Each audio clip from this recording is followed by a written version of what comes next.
தமிழகத்தில் ஏப்ரல் 23ஆம் தேதி ஒரே கட்டமாக ஓட்டுப்பதிவு நடக்கும் என தலைமை தேர்தல் கமிஷனர் ஞானேஷ்குமார் தெரிவித்தார். புதுச்சேரி, கேரளா மற்றும் அசாமில் ஏப்ரல் 9ஆம் தேதியும், மேற்கு வங்கத்தில் ஏப்ரல் 23 மற்றும் 29ஆம் தேதிகளில் 2 கட்டங்களாக ஓட்டுப்பதிவு நடக்கும் என அறிவிக்கப்பட்டுள்ளது. தமிழகம், புதுச்சேரி, கேரளா, மேற்கு வங்கம், அசாம் ஆகிய 5 மாநிலங்களின் தேர்தல் முடிவுகள் மே 4ஆம் தேதி வெளியிடப்படும் என தலைமை தேர்தல் கமிஷனர் ஞானேஷ்குமார் தெரிவித்தார். தமிழகத்தில் சட்டசபை தேர்தலுக்கான வேட்பாளர்கள் மனு தாக்கல் மார்ச் 30ஆம் தேதி தொடங்குகிறது.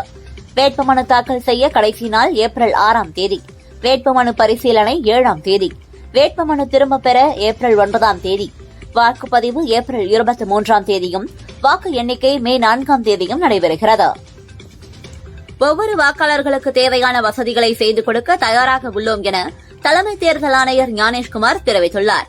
5 மாநிலங்களில் உள்ள அனைத்து வாக்காளர்களும் தவறாமல் வாக்களிக்க வேண்டும். முதல் முறையாக வாக்களிக்கும் இளம் வாக்காளர்களை வரவேற்கிறோம் என்றார். 5 மாநிலங்களில் மொத்தம் 824 சட்டசபை தொகுதிகளில் தேர்தல் நடக்க உள்ளது. மொத்தம் 17.4 கோடி வாக்காளர்கள் ஓட்டளிக்க உள்ளனர் என தலைமை தேர்தல் கமிஷனர் ஞானேஷ்குமார் சொன்னார். தேர்தலில் 5 லட்சம் பேர் பாதுகாப்பு பணியில் ஈடுபடுவர் என தலைமை தேர்தல் ஆணையர் ஞானேஷ்குமார் தெரிவித்தார். தகுதியற்ற ஒருவர் கூட வாக்களிக்க முடியாது என்றார். இந்தியாவில் நடக்கும் தேர்தல் உலக அரங்கில் மிகவும் தனித்தன்மை வாய்ந்தது. ஒவ்வொரு குடிமகனும் கொண்டாட வேண்டிய ஜனநாயக திருவிழா இது என தலைமை தேர்தல் கமிஷனர் ஞானேஷ்குமார் தெரிவித்தார். தேர்தல் நடைபெற இருக்கும் 5 மாநிலங்களும் கலாச்சாரம் மற்றும் ஜனநாயகத்தில் சிறந்து விளங்குபவை என தலைமை தேர்தல் ஆணையர் ஞானேஷ்குமார் தெரிவித்தார். வாக்குப்பதிவு முழுவதும் சிசிடிவி கேமராக்கள் மூலம் கண்காணிக்கப்படும் என தலைமை தேர்தல் ஆணையர் ஞானேஷ்குமார் தெரிவித்தார். வாக்குச்சாவடிகளில் மொபைல் போன்களுக்கு தடை விதிக்கப்படும் என்றார். தமிழகம், புதுச்சேரி, கேரளா, மேற்கு வங்கம், அசாம் ஆகிய 5 மாநிலங்களுக்கும் தேர்தல் தேதி அறிவிக்கப்பட்டதை அடுத்து 5 மாநிலங்களிலும் தேர்தல் நடத்தை விதி அமலுக்கு வந்தது. தேர்தல் நடத்தை விதிகளை கண்காணிக்கும் பறக்கும் படைகளை அமைத்தது தேர்தல் ஆணையம். 50,000 ரொக்கத்திற்கு மேல் ஆவணம் இல்லாமல் பணம் கொண்டு சென்றால் பணம் பறிமுதல் செய்யப்படும். தேர்தல் அறிவிப்பு வெளியாகியுள்ள நிலையில் மேட்ரிஸ் IANS இணைந்து நடத்திய கருத்து கணிப்பில் தமிழகத்தில் அதிமுக, பாரதிய ஜனதா கூட்டணி 114 முதல் 127 இடங்களையும், திமுக கூட்டணி 104 முதல் 114 இடங்களையும், விஜயின் தாவேகா 6 முதல் 12 இடங்களை பிடிக்கும் என கூறியுள்ளது. ஒவ்வொரு தொகுதியிலும் வெற்றியை பெற்றுத்தரும் வேட்பாளர்கள் தேர்வு செய்யப்படுவர் என பழனிசாமி தெரிவித்தார். தேர்தலுக்கு இன்னும் காலம் இருப்பதால் பொறுமையாக, உணர்வுபூர்வமாக வேட்பாளர்கள் தேர்வு செய்யப்படுவர் என்றார். வாக்குப்பதிவு அறிவிப்பு வெளியான நிலையில் புதுச்சேரியில் நாளைய தினமே வேட்புமனு தாக்கல் தொடங்குகிறது. இன்றிலிருந்து 24 நாட்களில் 30 தொகுதிகள் கொண்ட புதுச்சேரி தேர்தலை சந்திக்கிறது. சென்னை ரிப்பன் மாளிகையில் இன்று காலை 11 மணிக்கு மாவட்ட தேர்தல் அதிகாரி குமரகுருபரன் தலைமையில் அனைத்துக் கட்சி கூட்டம் நடைபெறவுள்ளது. அதிமுக என்ற கட்சியோடு தனது மனசாட்சியையும் எடப்பாடி பழனிசாமி பாரதிய ஜனதாவிடம் அடகு வைத்து விட்டார் என முதல்வர் ஸ்டாலின் சாடினார். தமிழகத்தில் உள்ள நிலைக்கு நேர்மாறாக பாரதிய ஜனதா ஆளும் மாநிலங்களின் நிலை உள்ளது என்றார். 2001 முதல் ஒரே நாளில் தமிழகம், புதுச்சேரி சட்டசபைகளுக்கு தேர்தல் நடத்தப்பட்டு வரும் நிலையில் 30 ஆண்டுகளுக்கு பின் வெவ்வேறு தேதிகளில் வாக்குப்பதிவு அறிவிக்கப்பட்டுள்ளது. கடைசியாக 1996இல் தனித்தனி தேதிகளில் நடத்தப்பட்டது குறிப்பிடத்தக்கது.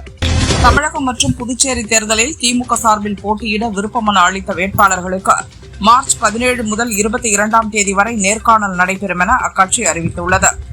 சட்டசபை தேர்தலில் மக்கள் வாக்களிக்க ஏதுவாக ஏப்ரல் 23ஆம் தேதி தமிழகம் முழுவதும் பொது விடுமுறை அறிவிக்கப்பட்டுள்ளது.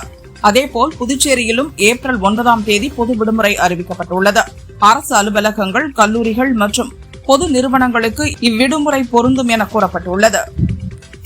இந்தியாவில் மத வேறுபாடின்றி அனைவரும் ஒற்றுமையாக இருக்கும் நிலையில் ஒரு சாரார் மத கலவரத்தை தூண்டும் வகையில் செயல்பட்டு வருவதாக புதுச்சேரி முன்னாள் முதல்வர் நாராயணசாமி குற்றம் சாட்டினார். தாவேக இணைய வேண்டும் என NDA கூட்டணிக்கு விருப்பம் உள்ளது. ஆனால் அக்கூட்டணியில் இணைய தாவேக தொண்டர்களுக்கு விருப்பமில்லை என தாவேக நிர்வாகி நாஞ்சில் சம்பத் கூறினார். தாவேகாவுடன் அதிமுக எந்த கூட்டணி பேச்சுவார்த்தையும் நடத்தவில்லை என சென்னையில் இஃப்தார் நோன்பு திறப்பு நிகழ்ச்சியில் பங்கேற்ற அதிமுக பொதுச் செயலாளர் எடப்பாடி பழனிசாமி கூறினார். டெல்லியில் தொடங்கிய பிரச்சாரம் சென்ட் ஜார்ஜ் கோட்டையை அடையும் நாள் நெருங்கிவிட்டது என ஆதவ் அர்ஜுனா CBI அலுவலகத்திலிருந்து விஜய் வெளிவந்த காட்சியை குறிப்பிட்டு தெரிவித்துள்ளார். கரூர் சம்பவம் தொடர்பாக தாவேக தலைவர் விஜயிடம் CBI இன்று நடத்திய விசாரணை நிறைவு பெற்றுள்ளது.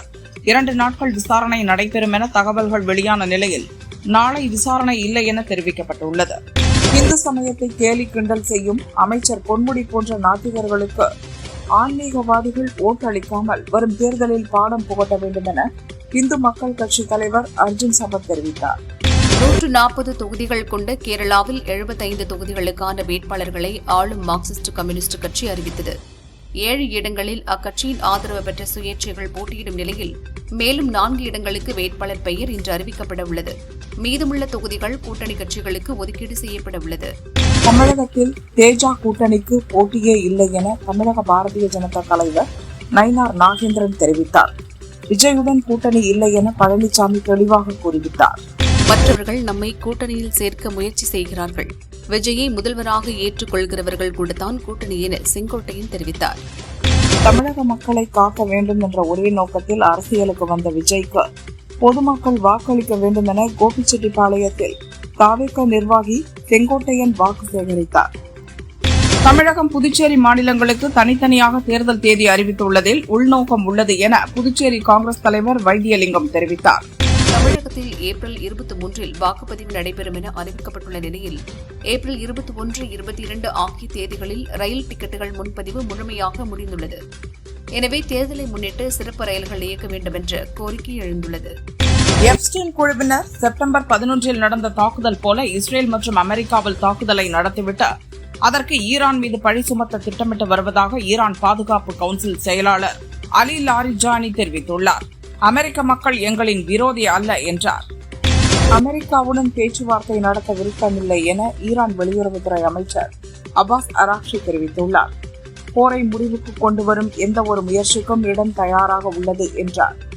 இஸ்ரேல் பிரதமர் பெஞ்சமின் நெதன்யாகு கொல்லப்பட்டதாக சோசியல் மீடியாக்களில் செய்திகள் பரவி வரும் நிலையில் நான் உயிருடன் உள்ளேன், ஆதாரம் போதுமா என அவர் தனது எக்ஸ் தளத்தில் வீடியோ வெளியிட்டுள்ளார். ஹார்முஸ் ஜலசந்தியை நாங்கள் மூடவில்லை, உண்மையில் அந்த ஜலசந்தி திறந்தே இருக்கிறது. எங்கள் எதிரிகளுக்கு சொந்தமான கப்பல்களுக்கு மட்டுமே மூடப்பட்டுள்ளது. மற்ற நாடுகளின் கப்பல்கள் சுதந்திரமாக கடந்து செல்லலாம் என ஈரான் வெளியுறவுத்துறை அமைச்சர் அப்பாஸ் அராக்சி தெரிவித்துள்ளார். தமிழகத்தில் தேர்தல் தேதி அறிவிக்கப்பட்டு நடத்தை விதிமுறைகள் அமலுக்கு வந்துள்ள நிலையில் கரூர், திருப்பூர், தருமபுரி உள்ளிட்ட பல்வேறு மாவட்ட கலெக்டர் அலுவலகங்களில் உள்ள முதல்வர் படங்கள் அகற்றப்பட்டன. எம்எல்ஏ அலுவலகங்களுக்கும் சீல் வைத்து பூட்டப்பட்டன. சென்னை அருகே நாவலூர் பகுதியில் வீட்டில் கேஸ் சிலிண்டர் வெடித்து சுவர் இடிந்து விழுந்ததில் 2 குழந்தைகள் இறந்தனர். 7 பேர் படுகாயமடைந்தனர். வணிக சிலிண்டர்களை வீட்டில் பயன்படுத்தி கசிவு ஏற்பட்டு வெடித்ததாக முதல்கட்ட விசாரணையில் தெரியவந்தது. தாழம்பூர் போலீசார் விசாரிக்கின்றனர். திருப்பதி அடுத்த ஸ்ரீனிவாச மங்காபுரத்தில் உள்ள ஸ்ரீ கல்யாண வெங்கடேஸ்வர சுவாமி கோயிலில் தெரிந்தோ தெரியாமலோ ஏற்பட்ட தோஷங்களுக்கு பரிகாரமாக ஸ்ரீதேவி பூதேவி சமேத கல்யாண வெங்கடேஸ்வர சுவாமிகளுக்கு 4 டன் மலர்களால் புஷ்ப யாகம் நடத்தப்பட்டது.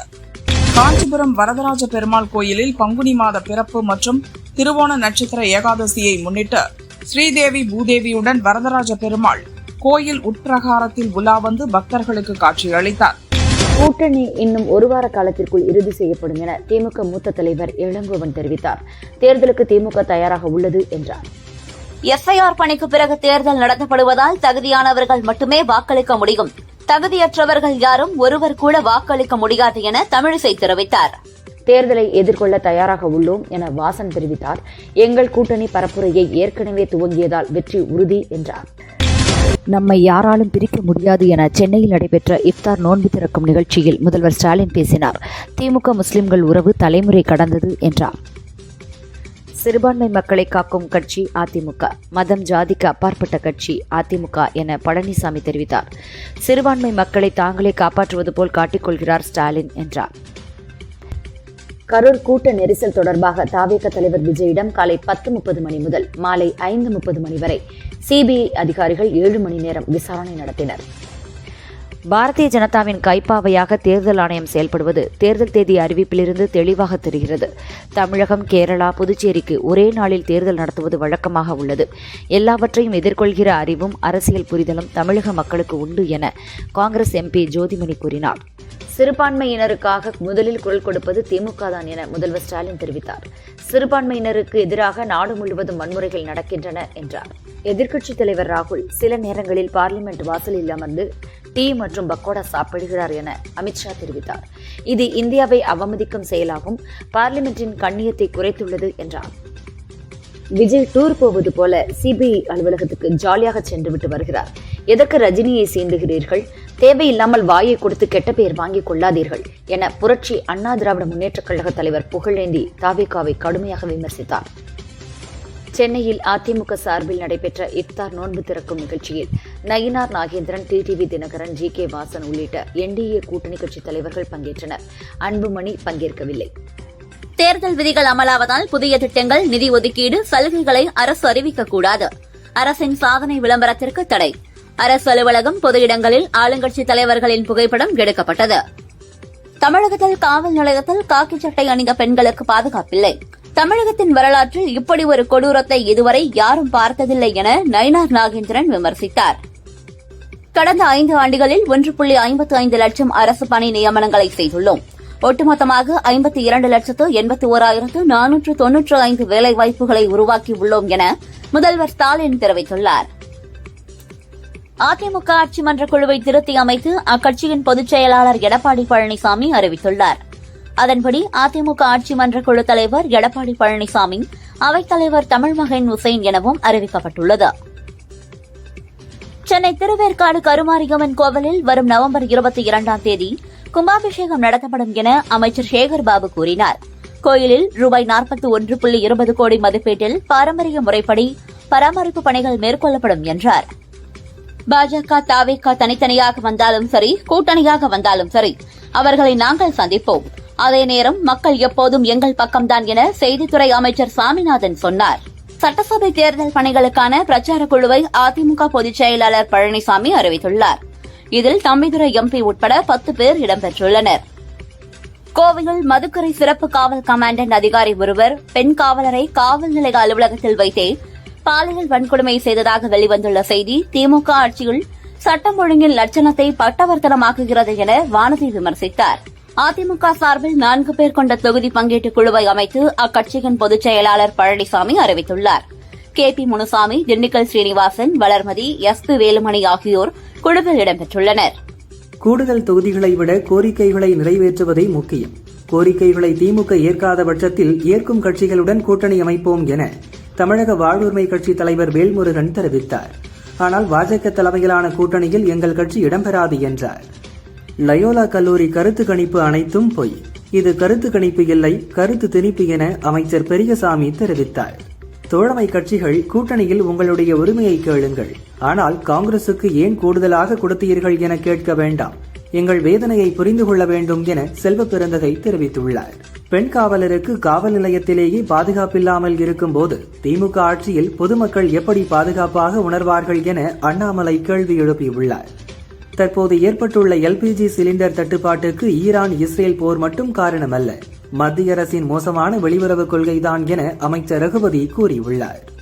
திமுக கூட்டணியில் இழுபறி இல்லை, அரசியல் அனுபவம் இல்லாததால் தான் விஜய் சிபிஐ விசாரணை கேட்டார் என CPM மாநில செயலாளர் சண்முகம் சொன்னார். பாஜக அழுத்தத்துக்கு விஜய் இணங்க மாட்டார். அந்த அச்சுறுத்தலுக்கு அடிபணிந்தால் விஜயின் அரசியல் எதிர்காலம் சூனியமாகிவிடும். அது விஜய்க்கும் தெரியும் என திருமாவளவன் சொன்னார். திமுக கூட்டணி பலமான கூட்டணி. அனைத்து கட்சிகளிடம் கூட்டணி உடன்பாடு முடிந்தவுடன் போட்டியிடும் இடங்கள் குறித்து அறிவிக்கப்படும் என தேமுதிக பொதுச் செயலாளர் பிரேமலதா கூறினார். வடிவேலு பேச பேச திமுக தான் அழிந்து போகும். அதற்கு 2011 நடந்த தேர்தலை சாட்சி என அதிமுக முன்னாள் அமைச்சர் செல்லூர் ராஜு தெரிவித்துள்ளார். முதல்வர் ஸ்டாலின் ஆட்சியில் பாலியல் செழித்து வளர்ந்து ஓங்கி நிலைத்து நிற்கிறது. போதை வஸ்துகள், கள்ளச்சாராயம் பெருகி ஓடுவதால் அதை கட்டுப்படுத்த முடியவில்லை என எம்எல்ஏ பொள்ளாச்சி ஜெயராமன் விமர்சித்தார். திமுகவை பொறுத்தவரை ஆட்சியை காப்பாற்றவே பார்க்கிறார்கள், தவிர மக்களை பற்றி கவலைப்படுவதில்லை என மத்திய சட்டம் மற்றும் நீதித்துறை இணையமைச்சர் அர்ஜுன் ராம் மேக்வால் விமர்சித்தார். தமிழகத்தில் நிலவும் கேஸ் தட்டுப்பாடுகளுக்கு மத்தியில் பள்ளி மாணவர்களுக்கான காலை உணவு திட்டமும் சத்துணவு திட்டமும் தடையின்றி செயல்படுகிறது. இதற்கான அனைத்து முன்னெச்சரிக்கை ஏற்பாடுகளும் தமிழக அரசு செய்துள்ளதாக அமைச்சர் மகேஷ் தெரிவித்துள்ளார். அடக்குமுறையை கையாண்டு தமிழகத்தில் மக்களை மடைமாற்றம் செய்யலாம், குழப்பலாம் என்று எண்ணும் என்டிஏ கூட்டணிக்கு நாம் சரியான பதிலடி கொடுப்போம், பாடம் புகட்டுவோம் என மத்திய அரசுக்கு எதிரான போராட்டத்தில் அமைச்சர் கீதா ஜீவன் பேசினார். உதவி அறுவை சிகிச்சை நிபுணர் பணியிடங்களுக்கான உண்மையான காலியிடங்கள் மற்றும் தேர்வு பெற்ற மருத்துவர்கள் பட்டியலை வெளியிட வேண்டும். இளம் மருத்துவர்கள் எதிர்காலத்தில் திமுக அரசும் அமைச்சர் மா சுப்பிரமணியனும் விளையாடக்கூடாது என அண்ணாமலை தெரிவித்துள்ளார். சட்டசபை தேர்தலுக்கான தேதி அறிவிக்கப்படுவது குறித்த கேள்விக்கு அதை நாங்கள் வரவேற்றோம், தமிழகம் திமுக கூட்டணிக்கு வாக்களிக்க தயாராக உள்ளது என செல்வ பெருந்தகை பதிலளித்தார். மக்களை காக்க வேண்டிய காவல் அதிகாரியை பெண் காவலருக்கு பாலியல் தொல்லை கொடுப்பது கண்டிக்கத்தக்கது. வேலையே பயிரை மேய்ந்தால் தமிழகத்தில் பெண்களுக்கு பாதுகாப்பு ஏது என அன்புமணி தெரிவித்துள்ளார். ரீல்ஸ் எடுத்து சோசியல் மீடியாவில் வெளியிடும் பன்ருட்டி சிறுவர்களை முதல்வர் ஸ்டாலின் பாராட்டியது தவறான முன்னுதாரணமாகவே பார்க்கிறேன் என ராமதாஸ் கூறியுள்ளார். கேஸ் சிலிண்டர் விவகாரத்தில் மத்திய அரசை கண்டித்து திமுக கூட்டணி கட்சிகள் தமிழகம் முழுவதும் ஆர்ப்பாட்டம் நடத்தின. பல்வேறு மாவட்டங்களில் நடந்த போராட்டங்களில் கூட்டணி கட்சிகளின் தலைவர்கள் பங்கேற்றனர். சட்டம் ஒழுங்கு சீர்குலைந்து பெண்களின் பாதுகாப்பும் போதை கலாச்சாரமும் கஞ்சா புழக்கமும் அதிகரித்து தமிழகமே தலைகுனிவை சந்தித்து வரும் வேளையில் ரீல் ஷூட் நடத்தி கண்டென்ட் கிரியேட்டராக மாறிய நீங்கள் ரியல் முதல்வர் அல்ல, ரீல்ஸ் முதல்வர் என பாஜக எம்எல்ஏ வானதி விமர்சித்துள்ளார். வெளியுறவு கொள்கையிலும் ஃபெயிலியர் மாடல் என பெயரெடுத்துள்ள மத்திய பாஜக அரசின் தவறான முடிவுகளால் கடுமையான சிலிண்டர் தட்டுப்பாடு ஏற்பட்டுள்ளது என முதல்வர் ஸ்டாலின் விமர்சித்தார். தொலைநோக்கு இல்லை, முன்னெச்சரிக்கை நடவடிக்கைகளும் இல்லை, பொதுமக்களுக்கு தான் இவர்களால் தொல்லை என்றார். முதல்வர் ஸ்டாலின் தமிழகம் தமிழ் பெயர்களால் நிறையட்டும் என வெளியிட்டுள்ள பதிவில் குழந்தைகளுக்கு தமிழ் பெயர்களை வழங்கும் தளத்தை பகிர்ந்துள்ளார். தொடர்ந்து புதிய பெயர்களை பதிவேற்றுவோம், நீங்களும் பரிந்துரைத்து பங்களிக்கலாம் என்றார். கரூர் மாவட்டம் ஜல்லிப்பட்டி அருகே தனியார் ஆளில்லா ரயில்வே கிராசிங்கில் கல்லூரி பேருந்து மீது சரக்கு ரயில் மோதிய செய்தி மிகுந்த வருத்தமளிப்பதாக அண்ணாமலை கூறினார். இதுபோன்ற நிகழ்வுகள் ஏற்படாமல் தடுக்க நடவடிக்கை எடுக்க வலியுறுத்தினார். தேஜ கூட்டணிக்கு தாவேக்கா வருமா என்ற கேள்விக்கு தாவேக்காவுடன் அதிமுக இதுவரை எந்த பேச்சுவார்த்தையும் நடத்தவில்லை என அதிமுக பொதுச் செயலாளர் பழனிசாமி பதிலளித்துள்ளார். விஜய் ஆட்சியில் பங்கு தருகிறோம் என எல்லோரையும் அழைத்து பார்த்தார். யாரும் வராததால் தனித்து விடப்பட்டார்.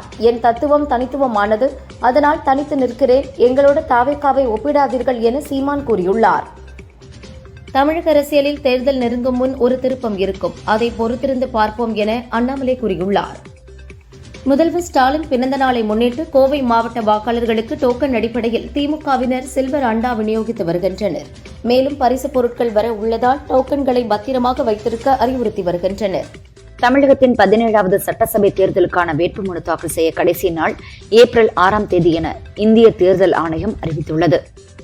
நேபாளத்தில் 16 பக்தர்களை ஏற்றி சென்ற மின்சார பஸ் கண்டகி மாகாணத்தில் கோர்கா மாவட்டத்தில் கட்டுப்பாட்டை இழந்து பள்ளத்தில் கவிழ்ந்து விபத்துக்குள்ளானது. இதில் தமிழக பக்தர்கள் உட்பட 7 பேர் உயிரிழந்தனர். மேலும் பலர் காயமடைந்தனர். ஜம்மு காஷ்மீரின் உரி பகுதியில் ஊடுருவல் முயற்சியை முறியடித்த ராணுவம் பாகிஸ்தான் பயங்கரவாதியை சுட்டுக் கொன்றது. அப்பகுதியில் தேடுதல் நடவடிக்கை இன்னும் நடந்து வருவதாக அதிகாரிகள் தெரிவித்தனர். தமிழகம், கேரளா, புதுச்சேரி உள்ளிட்ட 5 மாநிலங்களுக்கான சட்டசபை தேர்தல் தேதியை இன்று மாலை தேர்தல் ஆணையம் அறிவிக்கிறது. குழாய் வழி எரிவாயு இணைப்பு வைத்திருப்போர் புதிதாக அல்லது மீண்டும் எல்பிஜி சிலிண்டர்கள் பெறக்கூடாது. பிஎன்ஜி இணைப்புகளை வைத்திருக்கக்கூடாது என மத்திய அரசு கட்டுப்பாடு விதித்துள்ளது. திருச்சி திருவானைக்காவல் கோயில் பங்குனி தேரோட்ட விழா கொடியேற்றம் வெகு விமரிசையாக நடைபெற்றது. தொடர்ந்து அம்பாளுடன் சோமாஸ்கந்தர் வீதி உலா வந்தார். காரைக்காலில் ஸ்ரீ சுந்தராம்பிகை சமேத ஸ்ரீ கைலாசநாதர் ஆலய பங்குனி உத்திர பிரம்மோற்சவ விழாவிற்கான பந்தக்கால் முகூர்த்தம் நடந்தது. திரளான பக்தர்கள் கலந்து கொண்டு சுவாமி தரிசனம் செய்தனர். கோவையில் சிஆர்பிஎஃப் வளாகத்திற்குள் நுழைந்த காட்டு யானை ஒன்று சமையலறையில் இருந்த உணவுப் பொருட்களை சாப்பிட்டுச் சென்ற வீடியோ காட்சிகள் வைரலாகி வருகிறது. சிவகங்கை மாவட்டம் மேலப்பட்டி சொக்கன் கருப்பர் கோவில் காளைய நினைவாக 1ஆம் ஆண்டு வடமாடு மஞ்சுவிரட்டு போட்டி வெகு விமரிசையாக நடந்தது. 18 காளைகள் 162 காளையர்கள் பங்கேற்றனர். கோவை அவினாசியில் கேஸ் சிலிண்டர் தட்டுப்பாட்டை பயன்படுத்தி கூடுதல் விலைக்கு விற்பதற்காக பதுக்கப்பட்ட சுமார் 20 லட்சம் மதிப்புள்ள 1000 வணிக கேஸ் சிலிண்டர்கள் பறிமுதல் செய்யப்பட்டது. சிலிண்டர்களை பதுக்கிய கார்த்திக் கைதானார். ஈரோடு பெருந்துறையில் சட்டவிரோதமாக தங்கியிருந்த சூடான் மற்றும் நைஜீரியாவைச் சேர்ந்த 5 பேரை போலீசார் கைது செய்தனர். அவர்களிடம் விசாரணை நடத்துகின்றனர். கரூரில் சரக்கு ரயில் மோதி விபத்துக்குள்ளானதில் காயமடைந்து கரூர் அரசு மருத்துவமனையில் சிகிச்சை பெற்று வரும் 20க்கும் மேற்பட்ட மாணவர்களை முன்னாள் அமைச்சர்கள் விஜயபாஸ்கர் மற்றும் செந்தில் பாலாஜி நேரில் சந்தித்து ஆறுதல் தெரிவித்தனர். சென்னையை அடுத்த நாவலூரில் சிலிண்டர் வெடித்து 2 குழந்தைகள் உயிரிழந்துள்ளனர். 7 வயது சிறுவன் உள்பட 7 பேர் மருத்துவமனையில் அனுமதிக்கப்பட்டுள்ளனர். 3 வீடுகள் சேதமடைந்தன. விபத்து குறித்து போலீசார் விசாரிக்கின்றனர். வணிக சிலிண்டர் தட்டுப்பாடு காரணமாக சென்னையில் ஒரு சில ஹோட்டல்கள் மூடப்பட்ட நிலையில் அம்மா உணவகங்களில் மக்கள் வருகையும் உணவு விற்பனையும் அதிகரித்துள்ளது. தமிழகத்தில் இன்று வெப்பநிலை இயல்பை விட சற்று அதிகமாகவே இருக்கக்கூடும் என சென்னை வானிலை மையம் தெரிவித்துள்ளது. வேடநத்தம் மாணவி கொலை வழக்கில் குற்றவாளிகள் இதுவரை கைது செய்யப்படாததாலும் உள்ளூர் போலீசார் மீது நம்பிக்கை இல்லாததாலும் இந்த வழக்கை உடனடியாக சிபிஐ விசாரணைக்கு மாற்ற வேண்டும் என மத்திய அரசு கூடுதல் வழக்கறிஞர் இசக்கி லட்சுமி ஜனாதிபதி, கவர்னர் மற்றும் டிஜிபி ஆகியோருக்கு கடிதம் எழுதியுள்ளார். கரூரில் தனியார் கல்லூரி பஸ் மீது சரக்கு ரயில் மோதி விபத்துக்குள்ளான சம்பவம் தொடர்பாக பஸ் டிரைவர் மீது 2 பிரிவுகளின் கீழ் வழக்கு பதிவு செய்யப்பட்டுள்ளது. தஞ்சாவூரில் 20 கோடி ரூபாய் மதிப்பில் கட்டப்பட்ட புதிய பஸ் ஸ்டாண்டை சமீபத்தில் உதயநிதி திறந்து வைத்தார். பயன்பாட்டிற்கு வரும் முன்பே பஸ் ஸ்டாண்டின் மேற்கூரையின் சிமெண்ட் காரை பெயர்ந்து விழுந்துள்ளது. நகராட்சி அதிகாரிகள் ஆய்வு செய்து விசாரிக்கின்றனர். காச்சகுடா மதுரை வரை இயக்கப்படும் சிறப்பு ரயில் தூத்துக்குடி வரை நீட்டிக்கப்பட்டு நிரந்தர விரைவு ரயிலாக மாற்றப்பட்டுள்ளது. இந்த புதிய விரைவு ரயில் சேவை ஏப்ரல் 6 முதல் தொடங்கும் என தெற்கு ரயில்வே தெரிவித்துள்ளது. கோவை புதூர் 4வது போலீஸ் பட்டாலியன் படைப்பிரிவில் பணிபுரிந்த பெண் காவலருக்கு பாலியல் தொல்லை கொடுத்த காவல் அதிகாரி செந்தில்குமார் கைது செய்யப்பட்டார். குழந்தைகளை கொல்லும் குற்றவாளி இஸ்ரேல் பிரதமர் நெதன்யாகு ஒருவேளை இன்னும் உயிரோடு இருந்தால் அவரை பின்தொடர்ந்து தீர்த்து கட்டுவதே எங்களது இலக்கு என ஈரான் புரட்சிகர காவல்படை அறிவித்துள்ளது. ஈரானுடனான போரில் ஈடுபடும் அமெரிக்க விமானங்கள் சுவிட்சர்லாந்தின் வான்வெளியை பயன்படுத்த அனுமதியில்லை என அந்நாட்டு அரசு அறிவித்துள்ளது. மோதல்களில் நடுநிலை வகிப்பதே நாட்டின் கொள்கை எனவும் தெரிவித்துள்ளது. ஈரான் இஸ்ரேல் போர் காரணமாக பஹ்ரைன், சவுதி அரேபியாவில் ஃபார்முலா 1 கார் பந்தயங்கள் நடைபெறாது என்று தெரிவிக்கப்பட்டுள்ளது. அமெரிக்கா மற்றும் இஸ்ரேல் இணைந்து ஈரான் மீது தொடங்கிய போர் நேற்றுடன் 15 நாளை எட்டியுள்ளது. இதில் உயிரிழந்தோர் எண்ணிக்கை 3000-ஐ தாண்டியுள்ளதாக தகவல் வெளியாகியுள்ளது. ஹார்முஸ் ஜலசந்தி திறந்தே உள்ளது. ஆனால் எதிரிகளுக்கும் அவர்களை ஆதரிப்பவர்களுக்கும் மட்டும் அனுமதி கிடையாது என ஈரான் திட்டவட்டமாக தெரிவித்துள்ளது. ஈரானின் தொடர் தாக்குதல் எதிரொலியாக ஈராக்கில் உள்ள அமெரிக்கர்கள் உடனடியாக வெளியேற அமெரிக்க தூதரகம் அறிவுறுத்தியுள்ளது. ஹார்முஸ் ஜலசந்தியை பாதுகாக்க போர் கப்பலை அனுப்புமாறு அமெரிக்கா விடுத்த அழைப்பை சீனா மறுத்துள்ளது. ஐக்கிய அரபு அமீரகத்தின் முக்கிய துறைமுகங்களில் அடுத்த தாக்குதல் நடத்தவிருப்பதால் துறைமுகங்களை சுற்றியுள்ள பகுதிகளில் வசிக்கும் மக்கள் உடனடியாக வெளியேற ஈரான் வலியுறுத்தியுள்ளது. மேற்காசியாவில் தொடரும் போரால் ஏற்பட்ட எரிபொருள் விலை உயர்வை சமாளிக்க பாகிஸ்தானில் அரசு ஊழியர்களின் சம்பளம் 5 முதல் 30% வரை குறைக்கப்பட்டுள்ளது.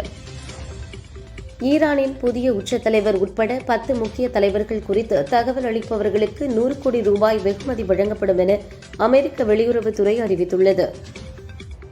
சிறுவயதில் ரயிலில் செல்லும் போது வான்கடை மைதானத்தின் காட்சிகளை பார்ப்பதற்கு ஜன்னல் சீட்டிற்காக போட்டி போடுவேன். ஆனால் தற்போது அதே மைதானத்தில் என் பெயரில் ஒரு ஸ்டாண்ட் இருக்கிறது. இப்படி நடக்கும் என்று என் கனவிலும் நினைத்ததில்லை என ரோஹித் சர்மா தெரிவித்துள்ளார். இயக்குநராக இருந்து நடிகராக ஆனவர் சமுத்திரக்கனி. இவர் முதல்வர் ஸ்டாலினின் வாழ்க்கை வரலாற்றை சினிமாவாக எடுக்க முயற்சித்து வருகிறார். இதற்காக ஸ்டாலின் பற்றிய தரவுகளை சேகரித்து வரும் சமுத்திரக்கனி அவருடைய நண்பர்கள் உள்ளிட்டோரை சந்தித்து தகவல்களை திரட்டி வருகிறாராம். அதில் ஸ்டாலினாக அவரே நடிப்பார் என்றும் கூறப்படுகிறது. இப்படத்தை 2027 துவக்க திட்டமிட்டுள்ளார். நடிகை தமன்னா சென்னையில் ஒரு கல்லூரி விழாவில் பங்கேற்றார். அப்போது அவர் பேசியதாவது: நடிகர் விஜய் மென்மையான எளிமையான மனிதர். நடனம் ஆடுவதில் அவருக்கு தனி திறமை இருக்கிறது. அஜித்துடன் வீரம் படத்தில் நடித்த போது அஜித் எனக்கு இட்லி சுட்டுக் கொடுத்தார். நல்ல மனம் கொண்டவர், எளிய மனிதர், குடும்பத்தை மதிக்கும் நல்ல குடும்பஸ்தர் என்றார். தயாரிப்பாளர் ஆகாஷ் பாஸ்கரன் இயக்கத்தில் அதர்வா நடிக்கும் படம் இதய முரளி. பிரீத்தி முகுந்தன், கயாடு லோகர் நாயகிகளாக நடிக்கின்றனர். சிறப்பு தோற்றத்தில் மலையாள நடிகர் ஃபஹத் ஃபாசில் நடிக்கிறார். படம் எடிட் செய்ததில் 4 மணி நேரத்திற்கு மேல் இருப்பதால் 2 பாகங்களாக வெளியிட படக்குழு திட்டமிட்டுள்ளது. முதல் பாகத்தை ஏப்ரலிலும் 2ஆம் பாகத்தை மே இறுதியிலும் வெளியிடுகிறார்களாம். மலையாள நடிகை அனிஷ்மா அனில்குமார் தமிழில் சிறை படத்திற்கு பிறகு யூத் படத்தில் நடித்துள்ளார். அவர் கூறுகையில், என் சினிமா பயணத்தின் துவக்கத்தில் நீ ஹீரோயினாக நடிக்க கொஞ்சம் அழகு வேண்டும், உனக்கு தங்கை கதாபாத்திரம்தான் அமையும் என்றனர். அது என் மனதில் ஆழமாக பதிந்தது. ஆடிஷன் சென்றாலும் அதுவே நினைவுக்கு வரும். ஆனால் என் படங்கள் ரிலீஸுக்கு பின் முன்பு சொன்னவர்களே நன்றாக நடித்திருப்பதாக பாராட்டினர் என்றார். கார்த்திக் யோகி இயக்கத்தில் ரவிமோகன் தயாரித்து நடிக்கும் படத்திற்கு புரோகோட் என்ற தலைப்பு வைக்கப்பட்ட நிலையில் அந்த தலைப்புக்கு எதிர்ப்பு தெரிவித்து ஒரு மதுபான நிறுவனம் வழக்கு தொடர்ந்தது. இதனால் படத்தின் தலைப்பை ப்ரோ கிளப் என மாற்ற யோசித்து வருகின்றனர். விரைவில் அறிவிப்பு வெளியாகிறது. நெல்சன் இயக்கத்தில் ரஜினியின் ஜெயிலர் 2 படத்தில் முக்கிய கதாபாத்திரத்தில் நடித்துள்ளார் மலையாள நடிகர் சுராஜ் வெஞ்சாரமுடு. படம் குறித்து அவர் கூறுகையில், ரஜினியுடன் இணைந்து நடிக்கும் போதெல்லாம் முந்தைய படங்களில் அவர் நடித்திருந்த காட்சிகள் தான் என் மனக்கண்ணுக்குள் வந்து செல்லும். இந்த உணர்வை மறைத்து என்னுடைய வசனங்களை பேசுவது ஒரு சவாலாகவே இருந்தது என்றார்.